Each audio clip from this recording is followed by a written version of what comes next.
চলো ফ্রেন্ডস, আজকে তোমাদের সঙ্গে দেশি খেজুরের একটা রেসিপি শেয়ার করব। প্রথমে খেজুরগুলো আমি বেছে নেব, ধুয়ে নিয়েছি, এবার একটু বেছে নেবো। এই বোটাটা ফেলে দেবো, এবার খেজুরগুলো ছুরির সাহায্যে মাংসটা বার করে নেবো। এই দেখো, খেজুরগুলো ছাড়িয়ে আমি দানাগুলো আলাদা করে দিয়েছি। অতটা খেজুর ছাড়িয়ে এইটুকু হয়ে গেল। কড়া গরম হয়ে গেছে, এবার দিয়ে দেবো সামান্য পরিমাণ ঘি। ঘিয়ের মধ্যে দিয়ে দেবো গুঁড়ো করে রাখা চিড়ে। এটাকে ঘিয়ের মধ্যে ভালো করে ভেজে দেবো।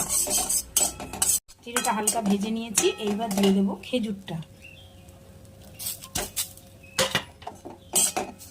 খেজুরটা দিয়েই এর মধ্যে দিয়ে দেবো দুধ।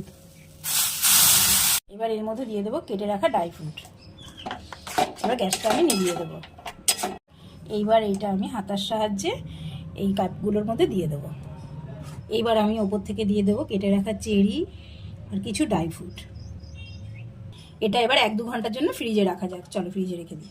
এই দেখো, আমি এটা ফ্রিজ থেকে বার করে নিয়েছি। এটা এবার খাওয়ার জন্য রেডি। চলো খাওয়া যাক।